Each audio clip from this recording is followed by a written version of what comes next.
ભોળા દાદા તમે 2 દિવસથી શેતરાણા નથી તો તમને કેવો અનુભવ થયો? અરે વાત જ જવા દે.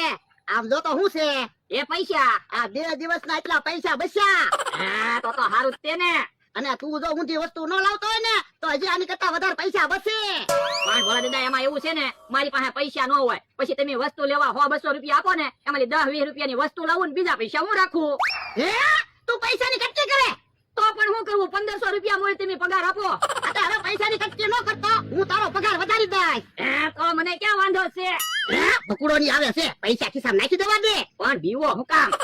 હા બેઠા છે ને ભોળા દાદા. હે પાછા બધા માફી માંગવા આવ્યા? છું માફી માંગવા નથી આવ્યા, આજ તો તમને હેરાન કરવા આવ્યા. પણ મને હું કામ હેરાન કરવા આવ્યા? અમે 2 દિવસથી હેરાન થાવી તો તમને હેરાન કરવા જ પડે ને. રોહન તારા હિસાબે અમે ગામમાં નથી જઈ શકતા. પણ હું ક્યાં ગામમાં જવાની તમને ના પાડું? બાપા પણ અમે અહીંથી હાલવી તરત તું ભૂત ને બોલાવે. એ કે કાકા ભોળા દાદા ઢોલું ન મારતા નકર હેરાન થઈ જાહો. ભલે અમે હેરાન થઈ જાય હો. ભોળા દાદા તમારા ભાઈબંધને બોલાવો. હું હેરાન થઈ ગયો. મમરાભાઈ તૈયારીમાં રહેજો. એ વાંધો નહીં, અંતાભાઈ બોલી જતો. મમરાભાઈ મને મૂકી જો. એ મમરાભાઈ ભોળા દાદા મૂકી જતો. એ મમરાભાઈ તું આય તો બકુલ મંત્ર બોલવાનું ચાલુ કર, ભૂત આવે છે. એ હારું.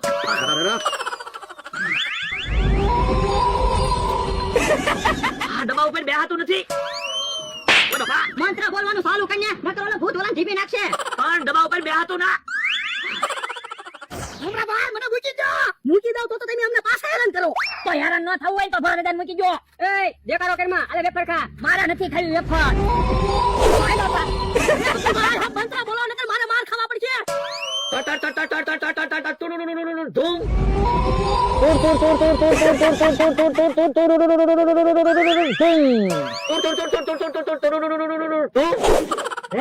ભૂત શીશામાં પુરાઈ ગયો.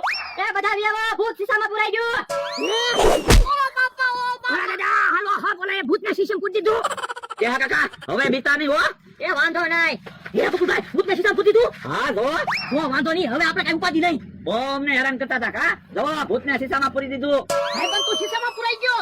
દોહો તે તો મારી ઘણી કરી, આના કરતા તો હું કસરામાં હૂતો હતો એ હારું હતું. અરે દીદા શીશો લઈ ગયા. એ શીશો લઈ ગયા. તો બકુભાઈ પકડો કે આપણે હેરાન થવું.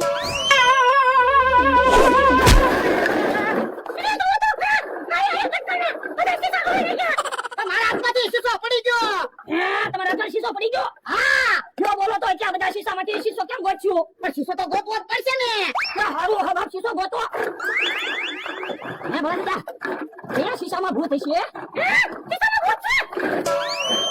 ભલા દીદા હવે શીશો ગોતો નકર મમરાભાઈ બકુલભાઈ આવી જશે.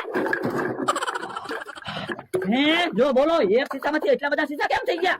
એને ભાગીને જાતા હતા ને તાકડે કેટલા બધા શીશા લઈને એક ભાઈ જાતા હતા એની હારે અમે ભટકાણા. તો હવે આપણે ભૂતનો શીશો આપી દો. પણ ઈ શીશો તો અમે ગોતવી. ઓ બાપા તો પણ શીશો લઈને ભાગ્યા તા હું કામ? એ શીશામાં મારો ભાઈ બનશે એટલે. મમરાભાઈ હા આપણે વાતો નથી કરવી, ભૂતનો શીશો ગોતો.